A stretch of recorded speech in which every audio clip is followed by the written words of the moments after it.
Hello guys, एक बार फिर से स्वागत है आपका हमारे यूट्यूब चैनल इम्प्रेसिव लर्निंग में। प्रीवियस लेक्चर में हमने उत्तराखंड के परिचय को डिस्कस किया था और आज ये हमारा तीसरा लेक्चर है जिसमें हम उत्तराखंड के इतिहास के बारे में जानेंगे। देखिए, उत्तराखंड का मैंने आपको जब सिलेबस कवर कराया था तो मैंने आपसे कहा था कि सबसे पहले हम परिचय लेंगे और उसके बाद हम उत्तराखंड के इतिहास में आएंगे। अब उत्तराखंड के इतिहास को जानने से पहले हमें इतिहास को जानना जरूरी है। तो इतिहास क्या है, इसे हम आज समझेंगे। तो इतिहास शब्द जो है वो बना था किससे? हिस्टोरिया से। लेकिन हिस्टोरिया को जानने से पहले जानते हैं कि जो इतिहास है उसके फादर या फिर जनक किसे कहा जाता है। तो जो इतिहास के जनक हैं, इतिहास के जो जनक हैं वो हैं हेरोडोट्स। ठीक,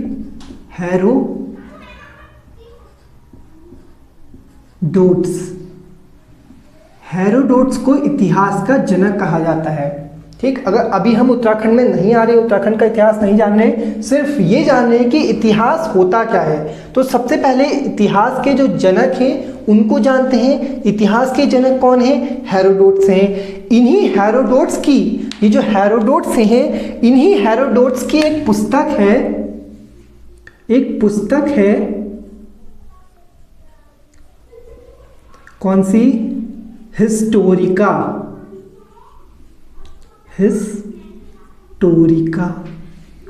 ठीक, तो इतिहास के जनक जो हैं हेरोडोट्स, उनकी एक पुस्तक है हिस्टोरिका। ठीक, इतना हमने जाना। अब हम जानते हैं कि इतिहास शब्द जो है वो आया कहाँ से है या फिर इतिहास शब्द का अर्थ होता क्या है। तो इतिहास जो शब्द है उसका शाब्दिक अर्थ होता है अतीत की घटनाएं। अतीत की घटनाएं, या फिर मैं लिखूं प्राचीन घटनाएं।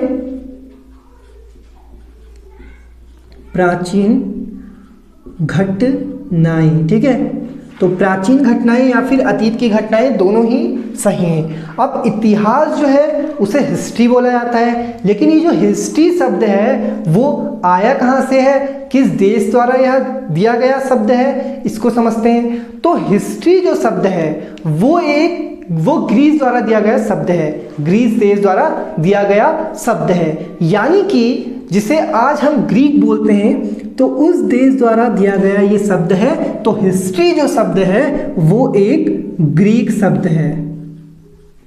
कौन सा शब्द है? ग्रीक शब्द है। अब पहले जब ये ग्रीक लोगों द्वारा हिस्ट्री नाम दिया गया तो इसे हिस्ट्री ना बोल के बोला गया हिस्टोरिया। क्या बोला गया? हिस्टोरिया बोला गया। हिस्टोरिया। क्या बोला गया? हिस्टोरिया बोला गया।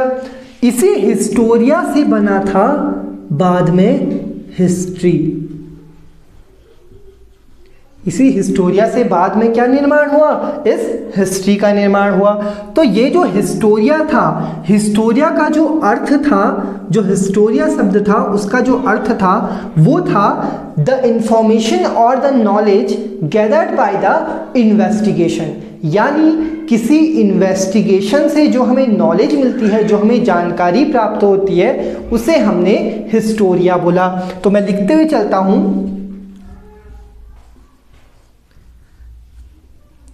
the information or the knowledge gathered by the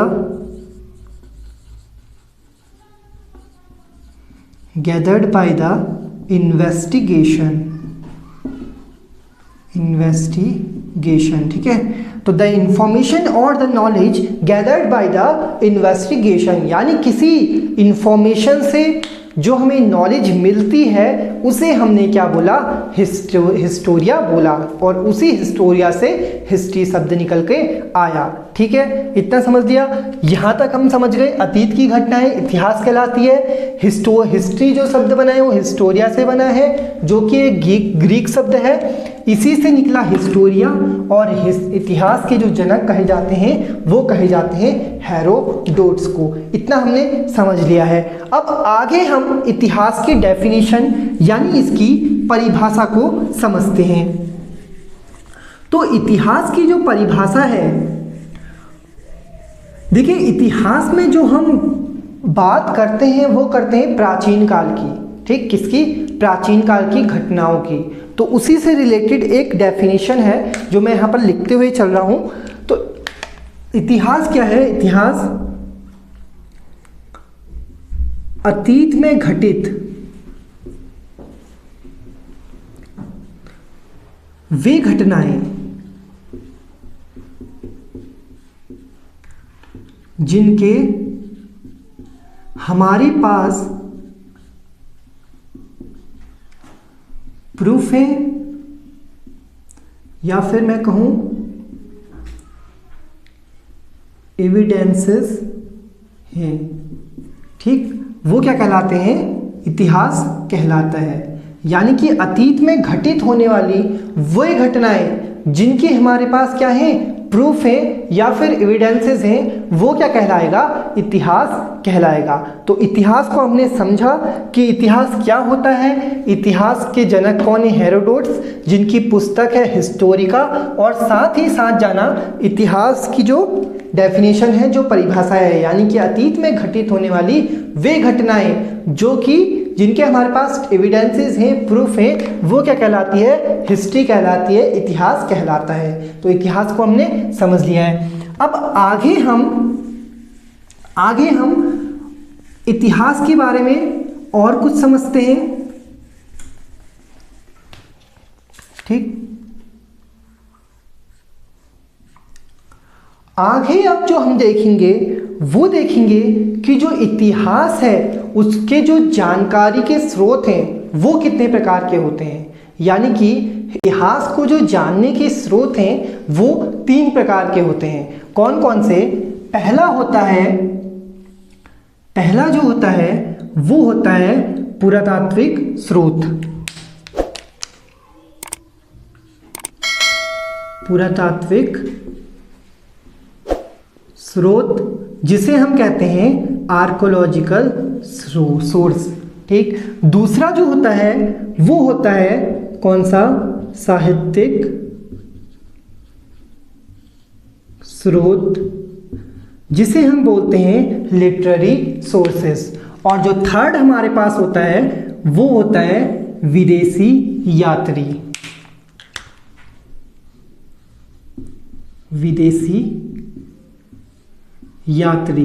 तो 3 प्रकार के सोर्स हमारे पास, 3 प्रकार के जो इतिहास को समझने के, इतिहास को जानने के स्रोत हैं वो 3 प्रकार के हैं। पुरातात्विक स्रोत, आर्कोलॉजिकल सोर्सेस, साहित्यिक स्रोत, लिटरेरी सोर्सेस, और थर्ड है विदेशी यात्री यानी फॉरेनर ट्रैवलर्स। अब ये जो पुरातात्विक स्रोत हैं, साहित्यिक स्रोत हैं या विदेशी यात्री वाले सोर्स हैं, तो ये तीनों हमें भारत के इतिहास को बताते हैं या भारत के इतिहास की जानकारी हमें देते हैं। लेकिन हम यहाँ पर उत्तराखंड का इतिहास पढ़ रहे हैं, तो क्या उत्तराखंड के इतिहास में भी यह तीनों सोर्सेज हैं? हाँ, उत्तराखंड के इतिहास में भी ये तीनों सोर्सेज पाए जाते हैं, पुरातात्विक स्रोत, साहित्यिक स्रोत और विदेशी यात्री। यानी कि उत्तराखंड का इतिहास भी कहीं ना कहीं इन 3 सोर्सों से मिलता है, ठीक। उत्तराखंड के इतिहास की जो जानकारी मिलती है वो भी इन तीनों सोर्स से हमें मिलती है। अब इसी में सबसे पहले जो हमारा नंबर का था वो था पुरातात्विक स्रोत। तो अब हम सबसे पहले जानते हैं पुरातात्विक स्रोत को। पुरातात्विक स्रोत होता क्या है? पुरातात्विक स्रोत जो है वो बना है पुरातत्व से। किससे? पुरातत्व से। लिखते हुए चलता हूं, पुरातत्व। अब इस पुरातत्व का अर्थ होता क्या है, इसको थोड़ा समझ लेते हैं। तो पुरातत्व जो शब्द है वो 2 शब्दों से मिलकर बना है। कौन कौन से? पुरा और तत्व। ठीक, पुरा और तत्व, दो शब्दों से पुरातत्व शब्द बना है। पुरा अर्थात, पुरा का अर्थ यहाँ पर क्या होता है? पुरा का अर्थ होता है प्राचीन, या मैं कहूँ पुराना। और जो तत्व है, तत्व तो आप जानते ही होगी, एलिमेंट, या मैं कह लूँ वस्तुएं कह लूँ इसे। ठीक, तो ये क्या हो गए? तत्व हो गए, एलिमेंट हो गई, या फिर वस्तुएं हो गई। पुरा यानी प्राचीन, पुराना, और तत्व यानी एलिमेंट, वस्तुएं। तो इस प्रकार क्या बना है? हमारा पुरातत्व शब्द बना है। अब अगर पुरातत्व की डेफिनेशन की अगर मैं बात करूं तो पुरातात्विक स्रोत जो होते हैं जिसके अंतर्गत अतीत के गर्भ में छिपी हुई सामग्रियों की खुदाई कर भौतिक, प्राचीन काल के जो लोग थे उनके जो भौतिक जीवन था उनके बारे में पता लगाया जाता है, वो कहलाते हैं हमारे पुरातात्विक स्रोत। तो मैं यहाँ पर डेफिनेशन लिखता हूँ, जिसके अंतर्गत अतीत के गर्भ में छिपी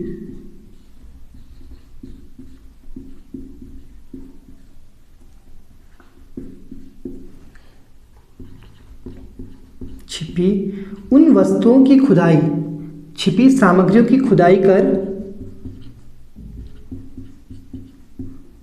सामग्रियों की खुदाई कर प्राचीन काल के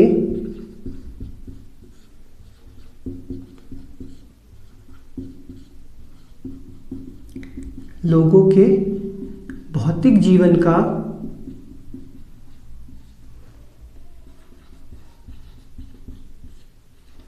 ज्ञान प्राप्त करा जाता है।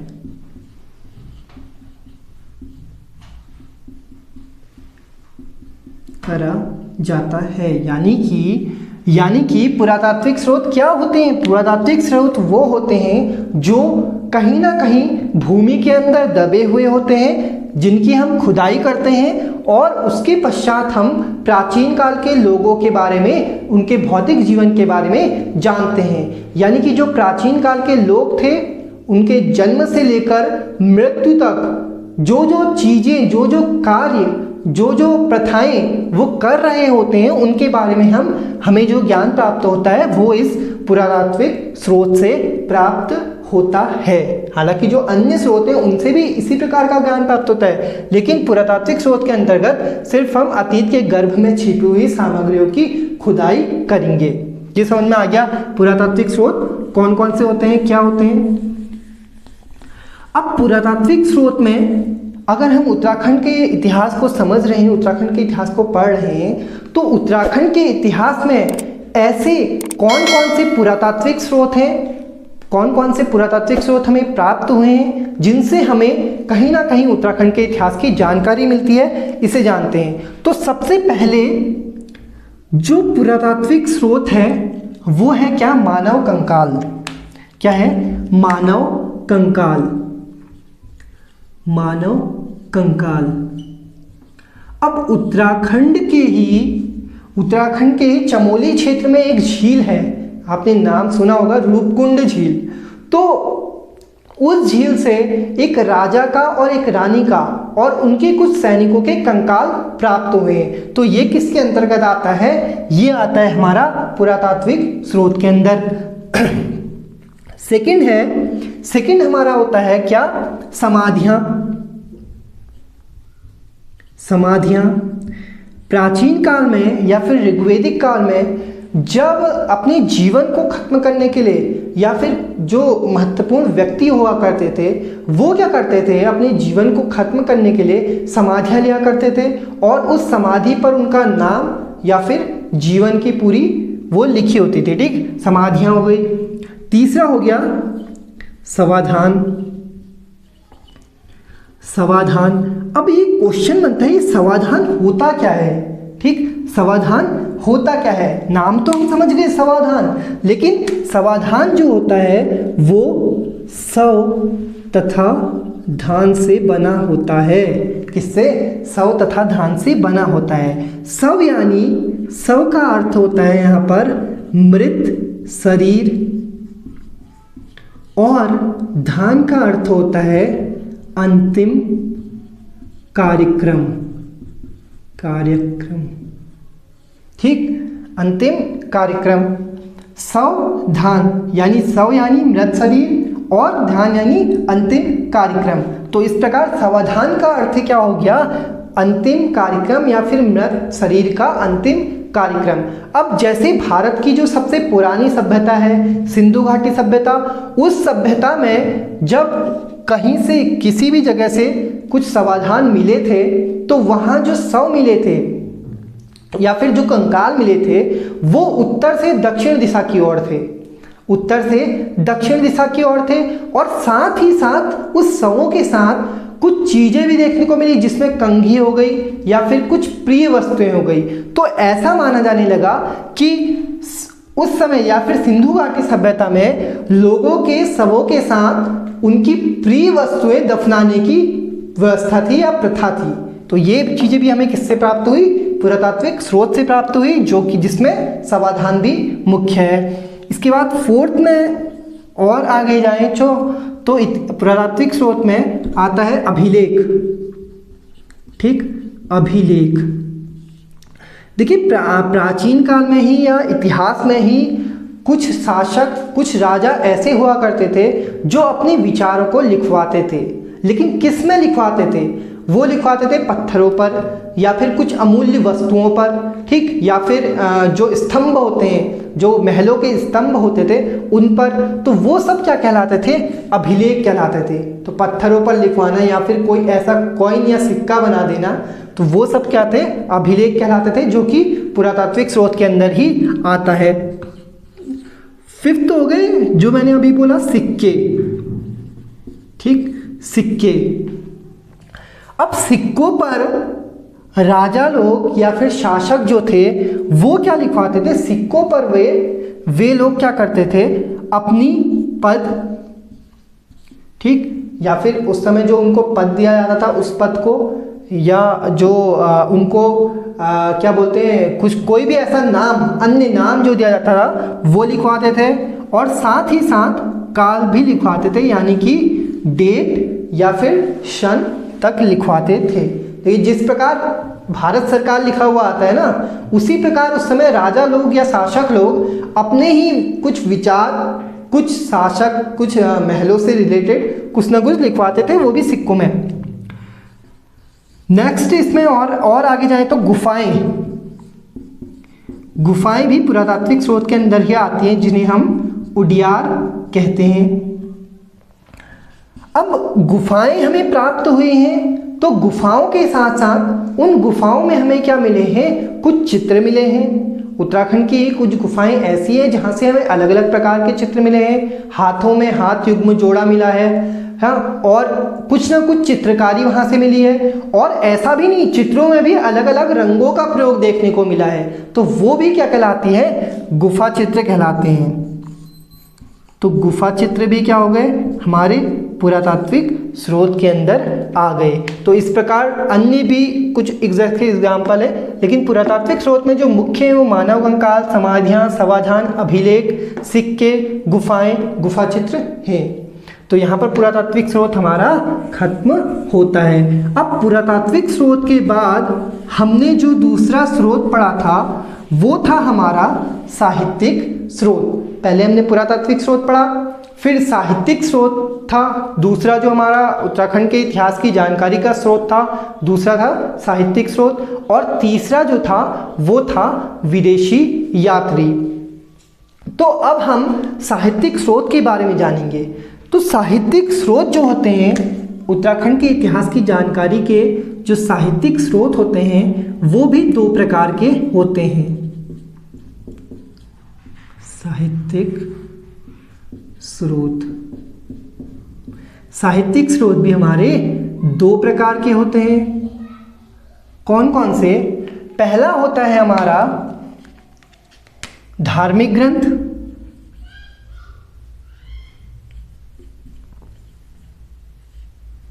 धार्मिक ग्रंथ, और दूसरा होता है गैर धार्मिक ग्रंथ।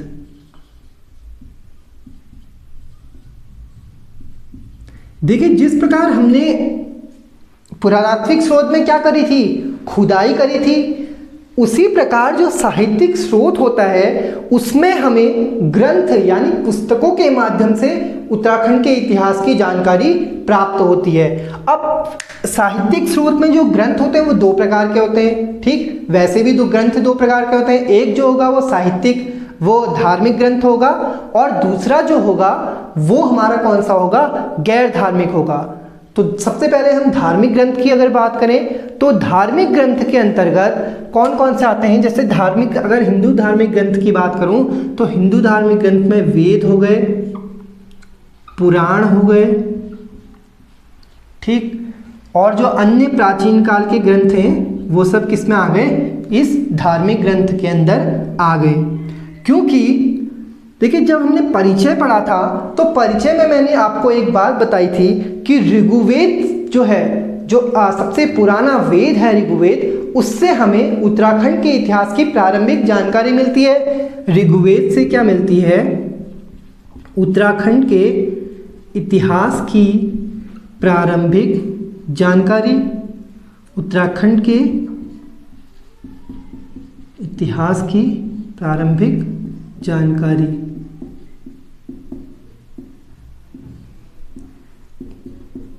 जानकारी किससे मिलती है, हमें ऋग्वेद से मिलती है। दूसरा हमने पढ़ा था एक स्कंद पुराण, क्या पढ़ा था, स्कंद पुराण दूसरा हमने जाना था। स्कंद पुराण में क्या था, स्कंद पुराण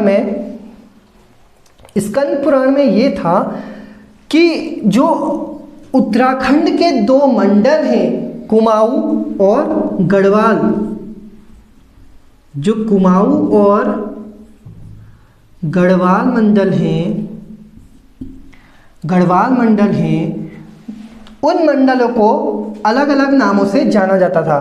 कुमाऊं को मानसखंड और गढ़वाल को केदारखंड कहा जाता था। किसमें, स्कंद पुराण में। तो कहीं ना कहीं यहाँ से भी हमें कुछ जानकारी मिल रही है कि कुमाऊं को पुराने समय में या फिर प्राचीन काल में मानसखंड और गढ़वाल को केदारखंड कहा जाता था।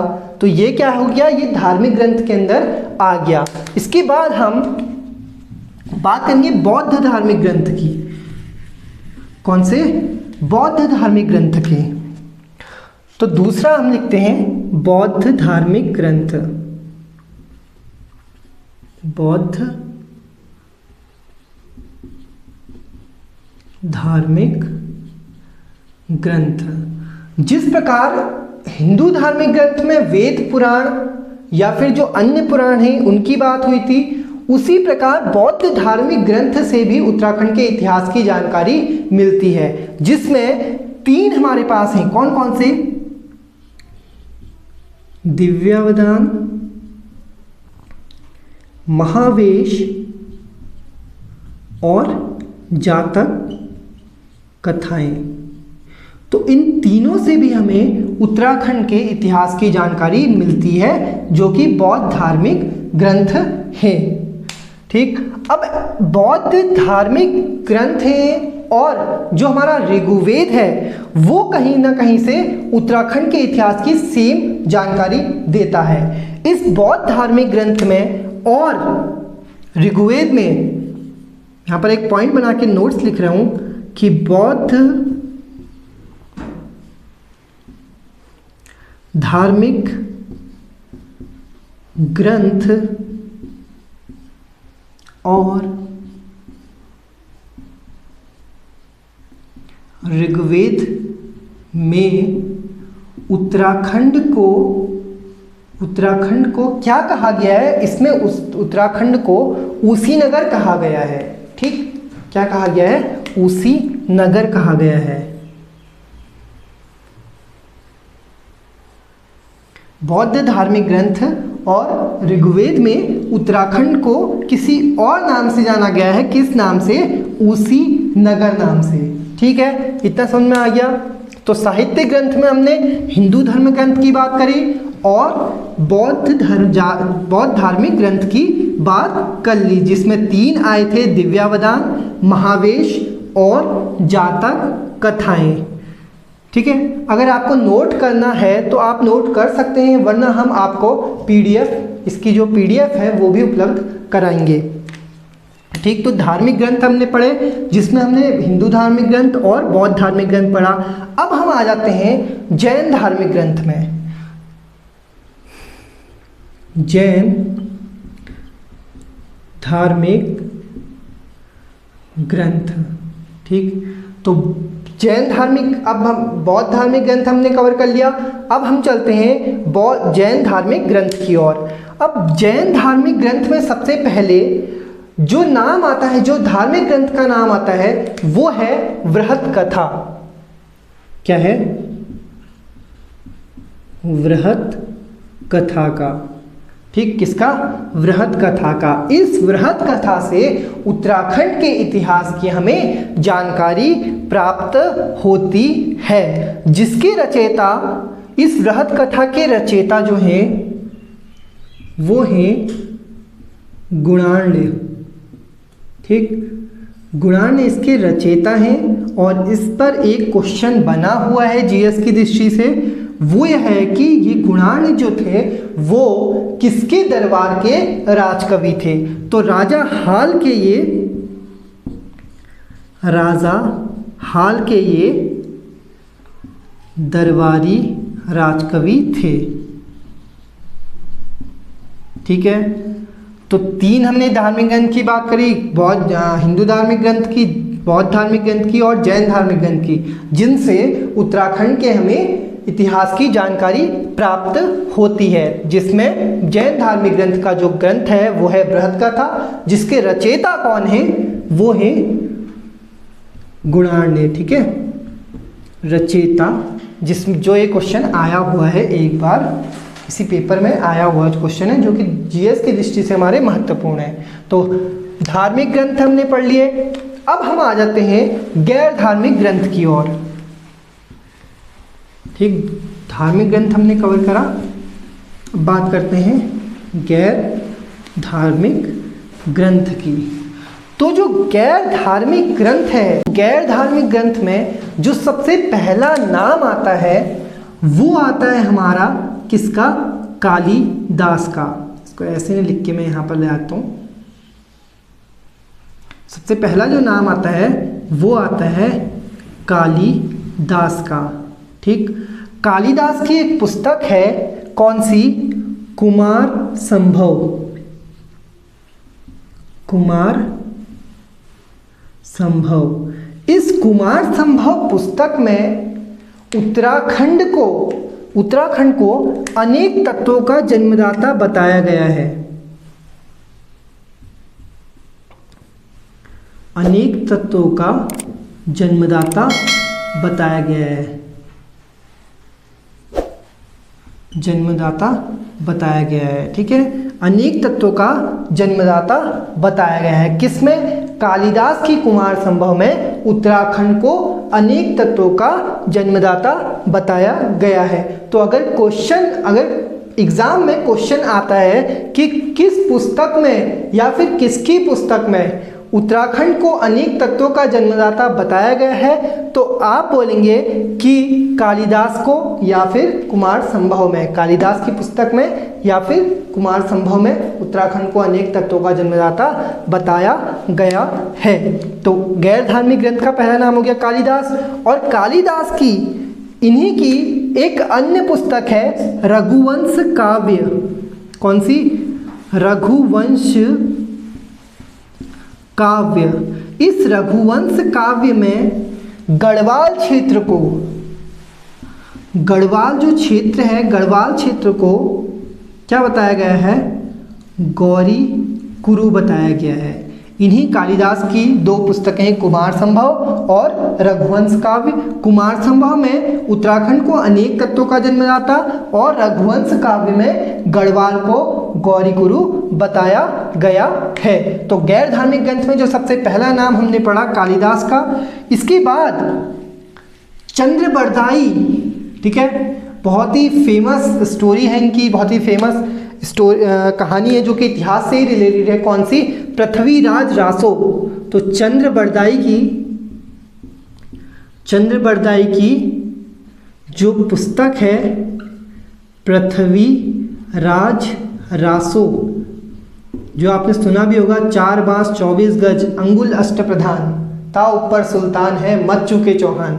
तो वही चंद्रबरदाई की जो पुस्तक है पृथ्वीराज रासो, इससे भी हमें कहीं ना कहीं उत्तराखंड के बारे में जानकारी मिलती है। इस चंद्रबरदाई ने अपनी पृथ्वीराज रासो में उत्तराखंड के कुमाऊं क्षेत्र को कुमुगढ़ नाम दिया। क्या नाम दिया? कुमुगढ़ नाम दिया। तो 2 हमने पुस्तकें पढ़ी, कालिदास की और चंद्रबरदाई की, जिसमें चंद्रबरदाई की पृथ्वीराज रासो में कुमाऊं को कुमुगढ़ और कालिदास की पुस्तक में गढ़वाल को गौरीकुरु बताया गया है। ठीक, तो 2 पुस्तकें ये हुई। अब हम आ जाते हैं मुस्लिम ग्रंथ में। ठीक, मुस्लिम ग्रंथ से भी उत्तराखंड के इतिहास की हमें जानकारी मिलती है। मुस्लिम ग्रंथ के जो शाहजहांनामा और तारीख-ए-बदायूनी, जो शाहजहांनामा और तारीख-ए-बदायूनी है, उससे भी कहीं ना कहीं उत्तराखंड के इतिहास की जानकारी हमें देखने को मिलती है। इसके बाद शाहजहांनामा और तारीख-ए-बदायूनी के बाद एक अन्य पुस्तक है जिसका नाम है क्या? जहांगीरनामा। ठीक है, शाहजहांनामा, तारीख-ए-बदायूनी और जहांगीरनामा। तो ये जो जहांगीरनामा है, जो जहांगीर की जीवनी पर आधारित जहांगीरनामा है, उसमें एक उत्तराखंड में ही शासन करने वाले एक शासक का नाम आता है जिसका नाम था श्याम शाह। क्या नाम था? श्याम शाह। ये जो श्याम शाह था, माना जाता है कि जो श्याम शाह था वो कहीं ना कहीं जहांगीर के समकालीन था, यानी जिस समय जहांगीर राज कर रहे थे उसी समय ये श्याम शाह भी कहीं ना कहीं का शासक था, यानी उत्तराखंड का शासक था। और इसने उस समय जहांगीर से आगरा में भेंट करी थी। ठीक, किसी कारणवश श्याम शाह ने क्या करा था? जहांगीर से आगरा में भेंट करी थी। तो हमने सबसे पहले कौन से पुरातात्विक स्रोतों को जाना, इसके पश्चात हमने कुछ बुक्स जिनमें साहित्यिक स्रोत में धार्मिक ग्रंथ और गैर धार्मिक ग्रंथ को कवर किया। अब हम आ जाते हैं विदेशी यात्रियों पे। देखिए, जिस प्रकार साहित्यिक स्रोत इससे हमें उत्तराखंड के इतिहास की जानकारी मिलती है, उसी प्रकार हमें विदेशी यात्रियों के आने से भी, विदेशी यात्रियों के द्वारा भी उत्तराखंड के इतिहास की जानकारी मिलती है। क्योंकि विदेशी यात्री क्या करते थे, जब विदेशी यात्री भारत की या फिर उत्तराखंड की यात्रा करते थे तो उस समय वे लोग अपनी जो यात्रा का वृतांत है, एक यात्रा वृतांत लिखते थे। ठीक, कहाँ वो किस जगह गए, ये सब किस क्षेत्र को क्या उन्होंने कहा, तो ये सब विदेशी यात्रियों के द्वारा बताया गया था, जिससे हमें उत्तराखंड की भी जानकारी देखने को मिलती है। तो विदेशी यात्रियों पर जो तीसरा हमारा स्रोत है उत्तराखंड की जानकारी का, वो हम समझते हैं। अब विदेशी यात्रियों में एक फेमस नाम आता है किसका? ह्वेनसांग का। किसका? ह्वेनसांग। ह्वेनसांग, ठीक है, ह्वेनसांग। कहीं कहीं इसे ह्वेनसांग भी बोला जाता है। ह्वेनसांग का नाम आता है। ये जो ह्वेनसांग था या फिर ह्वेनसांग था, ये एक बौद्ध भिक्षु था जो कहाँ से आया था? चीन से आया था। क्या था ये? बौद्ध भिक्षु। और कहाँ का बौद्ध भिक्षु था? चीन का। ठीक, चीन से आया हुआ एक ह्वेनसांग बौद्ध भिक्षु था। ये क्या करते हैं, ये अपने ज्ञान को या फिर अपने बौद्ध धर्म के लिए, बौद्ध धर्म की और जानने की चेष्टा के लिए ये क्या करते हैं, भारत आते हैं। कब? 629 ईस्वी में। 629 ईस्वी में ये भारत आते हैं और भारत आकर ये भारत में 15 वर्षों तक रहते हैं। कहाँ? भारत में 15 वर्षों तक का ये रहते हैं। कौन? ह्वेनसांग। कितने वर्षों तक? 15 वर्षों तक। यानी कि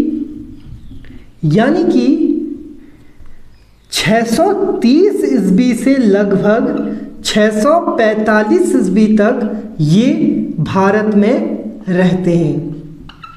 ठीक, भारत में रहते हैं। भारत में रहकर अब भारत में कोई यात्री आएगा तो वो अलग अलग क्षेत्रों में जाएगा, और ये तो बौद्ध भिक्षु हैं, अपने ज्ञान को अर्जन के लिए अलग अलग क्षेत्रों में जाते हैं। इसी प्रकार 634 ईस्वी में 634 ईस्वी में ये क्या करते हैं, उत्तराखंड में आते हैं। ठीक, उत्तराखंड के क्षेत्र में आते हैं। और जब उत्तराखंड के क्षेत्र में आते हैं तो एक शब्द कहते हैं, क्या? पोलीहिमोपुला। ठीक, क्या कहते हैं? पोलीहिमोपुला। लिख के चलता हूं, पोलीहिमोपुला।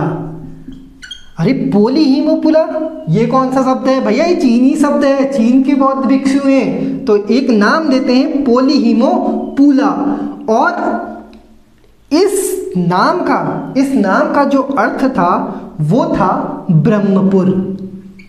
क्या था? ब्रह्मपुर। यानी कि जो ह्वेनसांग भारत आया था बौद्ध भिक्षु, उसने उत्तराखंड को क्या नाम दिया? पोलीहिमोपुला। क्या नाम दिया? पोलीहिमोपुला नाम उसने उत्तराखंड को दिया, जिसका अर्थ था ब्रह्मपुर। जिसका अर्थ क्या था? ब्रह्मपुर था। ठीक, इतना समझ में आया? पोलीहिमोपुला किसने कहा था उत्तराखंड को?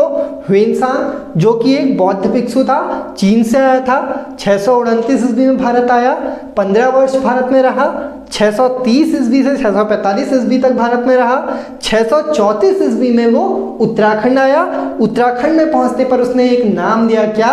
पोलीहिमोपुला, जिसका अर्थ था ब्रह्मपुर। अब उत्तराखंड में तो आ गया, उत्तराखंड के अन्य क्षेत्रों में भी वो घूमता है और कहाँ पहुंचता है? और पहुंच जाता है वो हरिद्वार के क्षेत्र में। जब हरिद्वार के क्षेत्र में पहुंचता है, हरिद्वार के जब क्षेत्र में वो पहुंचता है तो हरिद्वार को देखता है, और हरिद्वार को देखकर भी एक नाम लेता है। क्या लेता है? मोयुलो। क्या लेता है? मोयुलो। तो लिखता हूं